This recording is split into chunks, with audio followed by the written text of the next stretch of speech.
my name's Marcus White, and the title of today's lecture is The Immediate Impact of the Digital Consultation. So I'm going to give you a little bit of background about myself and where I've come from. Before I do, can I just ask for a hands up on who's already intraoral scanning? Lovely. And the rest of you here because you want to know a bit more about it? Good. So, my background, I've been working with digital intraoral scanning since May 2014. Our first investment was a triage scanner. Then after that, we became curious about chairside milling, wanted to make our own restorations at the practice. So we bought a CEREC OmniCam, which allows us to mill on site. And the vision was that we could design, mill, CAD-CAM, fit the veneers. But in our hands, we felt that they were a little monolithic and a little flat. So as a result of that, we hired our first ceramist and our digital lab was born. We started outsourcing the scans to get 3D printed models so we could see them on a model first, and then brought in the human element. Prior to that, the dream was that it could all be digital. We didn't need humans, but no, we need this bit to make it beautiful. And then in December 2017, we bought our first Itero. Slightly random. The trios broke. It needed a big bill to fix. We were doing a lot of Invisalign at the time, so and there was a big queue for our scanner. So as the evolution that you guys will go in is that if you buy a scanner, you'll find that it has lots of uses, and then there'll be a queue if there's more than you at the practice to use it. So we needed another scanner anyway. We bought our first Itero in 2017. We now have 3 Iteros, and we've ceased using our other scanning systems completely. But it's nice that I have an independent background, having used a lot of different systems. Just going to show you my practice a little bit, and that's where we are. So we're in Yorkshire, a town called Huddersfield, just near Leeds. That's what we look like inside, a little bit boutiquey. We're fully private, but weren't always. Started life as a one-surgery NHS practice and grew. That's the lounge where I practice. There's our team. In total, there's now about 25 of us. We've got four surgeries and a separate consultation suite, and we've got the lab on site as well. So there's me with the guys up in the lab, looking over a bit of work, which is a lovely thing to be able to do. And that's Peter, our digital tech. So every restoration we make is designed digitally first, approved by the patient before we make it, as part of the consent process, which is one of the big things we're talking about here today. So our embracing of digital has allowed us to become very, very efficient. So we have 3 intraoral scanners, as we've said. We have 4 3D printers in the lab. Everything we do is digitally designed and consented first. So there's no alginate, no putty, no stone models. We are a 0 analog environment. We scan everything, including full arch implant cases.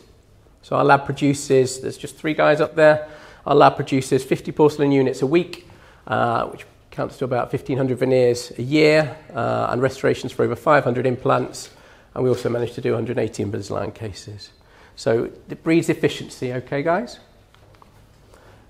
This was a video of me scanning full arch implant. It's not going to run today, but if you want to see it, check out my social media. So I'm going to skip past there. So basically what I'm saying is, on your evolution, some of you are considering a scanner, some of you have one. What will happen next is at some point you'll go completely digital and you'll live and breathe it. And you won't think, when shall I use my scanner? Because you just won't have putty anymore. So how that's evolved for us, hello Matt, is we now run courses at the practice and people come to see how we operate. So we call them digital immersion courses. So it's not just that we talk about a little workflow, you get to see it. You get to see the whole flow through the lab, back to the patient, and the consultation process. Because what's intriguing about today's lecture is we're not actually talking about any dentistry. Hopefully none of you get up and leave now. We're talking about everything that precedes it, the pre-treatment side of scanning and how that's been transformative for us. So we have a course once a month. We've got about 100 delegates and counting. Here's someone I met on one of my speaking engagements, and I'm always happy to give him tips whenever he asks me. We were down at the northern version of this course a couple of months ago, and here's some of the delegates that turned up. Really grateful to hear what we had to say. So basically we have 4 game-changing reasons to go digital that we're talking about today, okay? And to go digital now, because, as you'll hear us say, it's inevitable. It's happening whether you like it or not. So the 4 reasons, some of which we're talking about today, are the consultation, digital consent, digital record keeping, and of course digital dentistry. But because I've only got 20 minutes, I don't have time to talk about number 4. So we're going to talk about that instead, okay? So that's one of the ways we're going to talk about. So let's start with that, because you want it to be good for your business. You don't want to outlay something and it be damaging to your business. So what we found in the first 12 months since buying our very first Itero was that revenue increased by 33%. So that was a change of 567,000 as compared to the previous year. So why was that? Did we do anything else differently? Was it just the scanners? We think it was just the scanners. So I'm going to talk about how impactful the digital consultation is, okay? For over 200 years, we have seen teeth one at a time in the reflection of a dental mirror, okay? Now, for the first time, we see the dental system as a whole. So I call that the digital lens. So it gives us a brand new perspective. We see all the teeth all at once, okay? We see all the problems all at once. We see how they interact. We see cause and effect. We see wear, we see restorations, bang, okay? Game changing. So for us, as a clinician, as a diagnostician, as a treatment planner, instantly much different, okay? But guess who else sees it different? The patients, all right? So the touchscreen interface allows us to demonstrate our observations to the patient in a way they understand. For the first time, they see their own problems in colour on screen. There is no hiding from it. In addition, and massively, there is no reliance on trusting the dentist. They trust what they see. So again, for 200 years, building rapport and trust with your patients was a massive part of getting them to trust that what we were saying they needed. Many times they can't see the cavity, many times they can't see the infection, but now they can. So they buy into whatever solutions you're offering much quicker. So on screen, you're able to demonstrate all these things, okay? So let me just show you a couple of cases that we found instantly changed things for us. This patient came in and she said, I need some new veneers, because when she smiled, she only showed these ones here, okay? But obviously when we put it on the scanner, that's all she had, all right? So no, you don't need new veneers or crowns. You need an entire new arch. And then when we talk about what colour the patient wanted for those teeth, and it was a whiter one, and we showed her how her lower teeth weren't going to whiten to that and needed help, because they looked like that, then they needed a dressing as well. So that was the case. It was a full arch, implant rehabilitation for the upper arch, and some porcelain work for the lower. Then this chap came in, and he said, can you fix my broken tooth? Literally what he said, can you fix this one here? Not been to the dentist in 17 years. And we went, there are a few more issues in there we might need to address for you, sir. So he had another gap, there was infections, obviously. So again, it was a full arch rehab, not all implant. He needed 2, maybe 3 implants in there. We kept most of the other teeth, and we did a little bridge down below, and that was what we delivered for him. And he was delighted, as was his missus. So why are these things happening? So there are 3 main reasons we talk about being so dramatic. The first is increased case acceptance, okay? So what that means, that's a posh way of saying more people said yes as a result of the digital consult, because they were more convinced with what they saw. So when that chap saw those problems, he's like, I see what you're saying. Yeah, it isn't just one broken tooth, is it? The second reason is because we got acceptance of more complex treatment plans involving posterior dentition. So the same amount of people said yes as before, but instead of it being limited to the anterior, they understood they needed to address the posterior problems as well.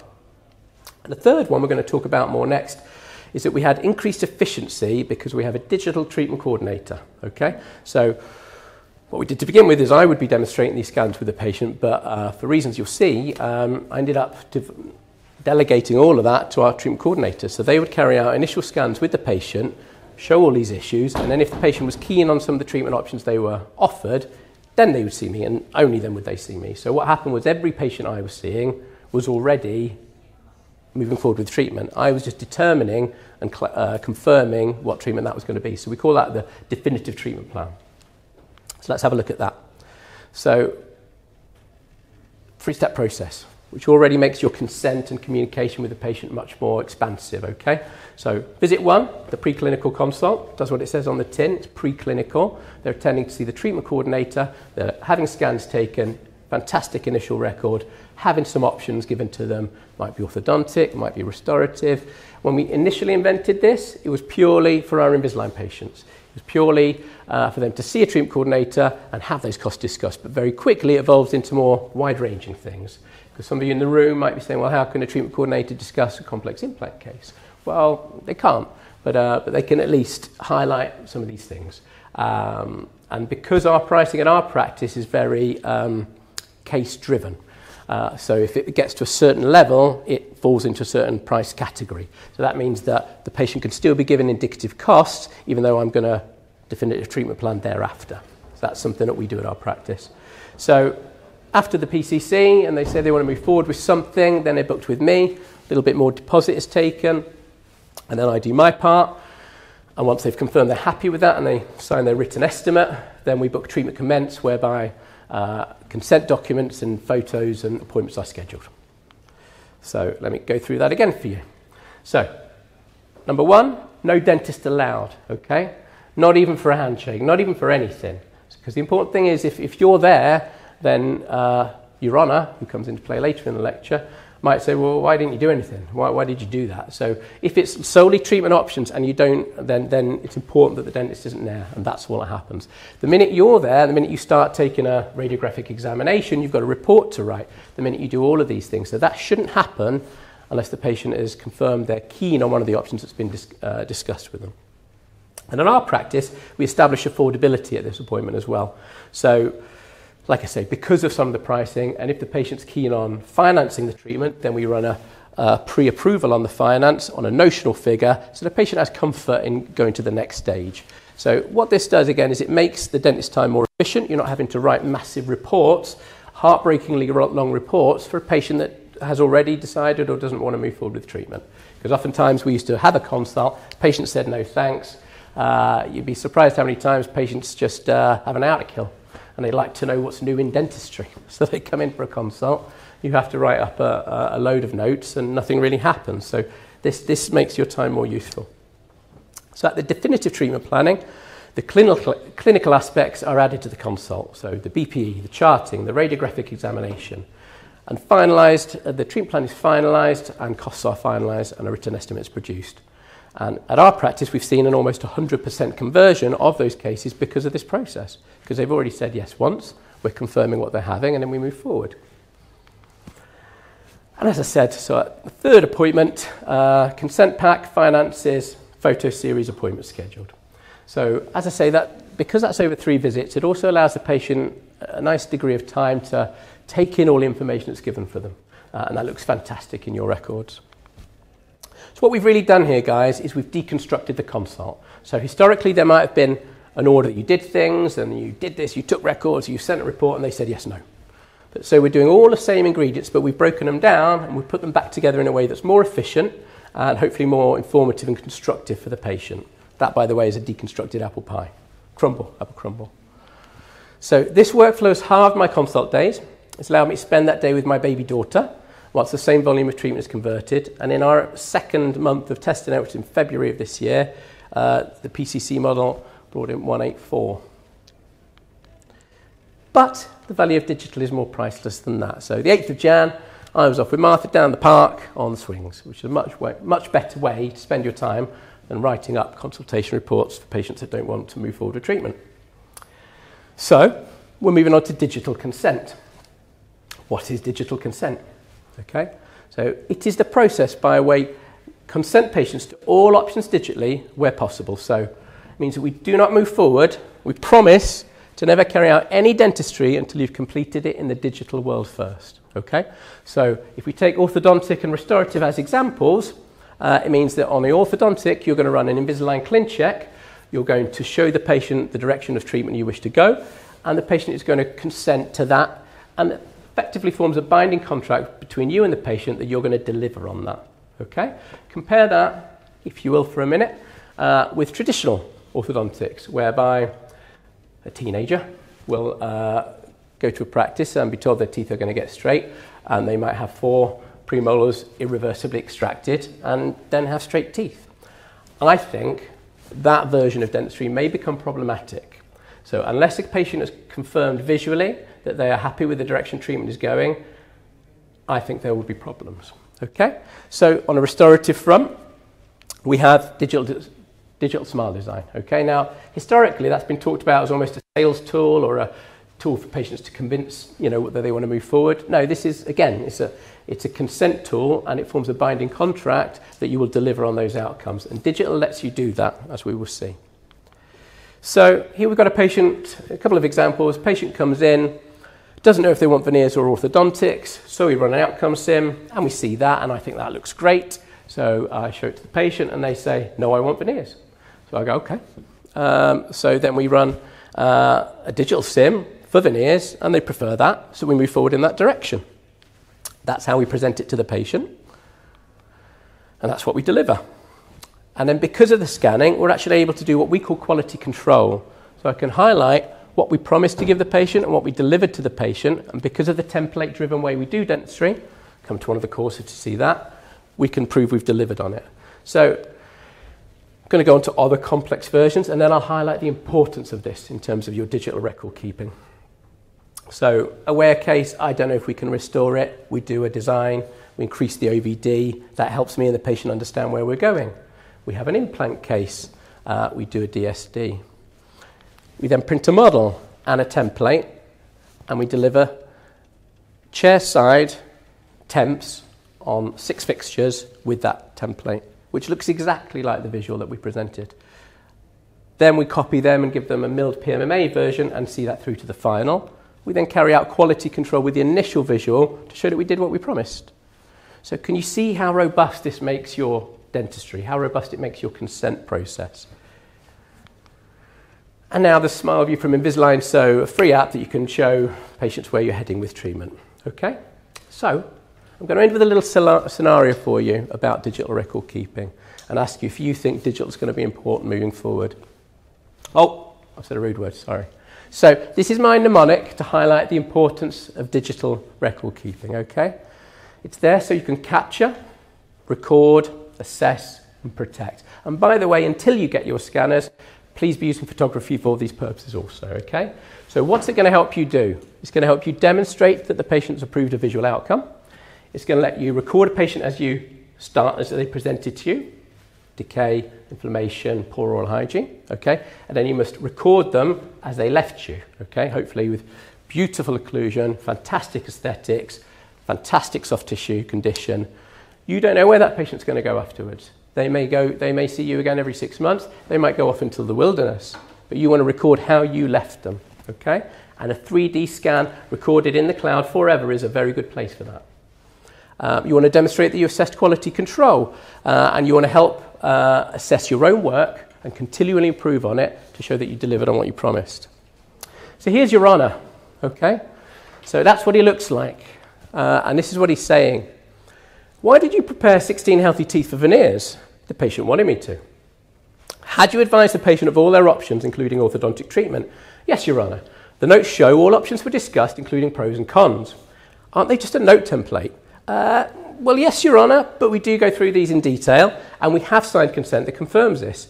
Patient states you did not discuss these, and they did not understand the signed consent. They state you prepared 16 healthy teeth for the money. So what's happening here? You have black and white words stating one thing, and the patient has black and white words saying another. And that's all you have. So can we have more than that? Let's see.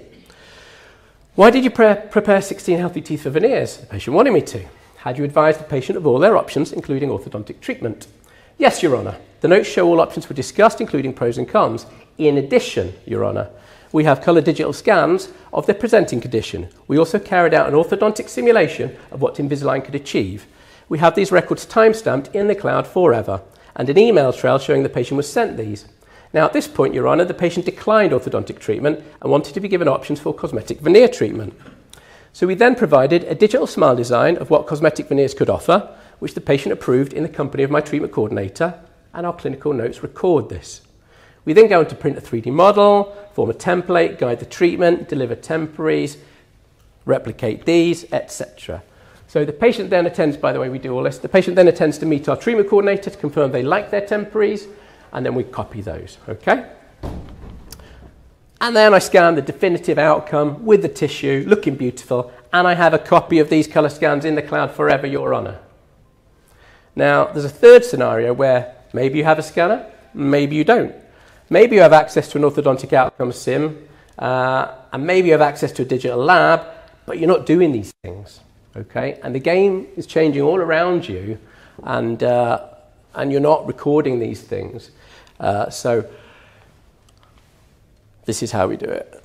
So approved digitally designed outcome, actualized definitive, and hopefully we delivered on our promise, okay?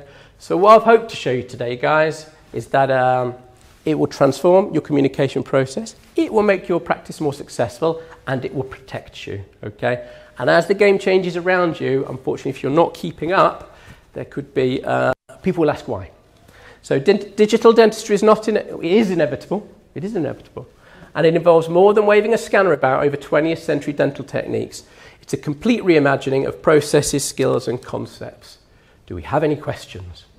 If so, then I'll be at stand H27, and I'd love to answer your questions.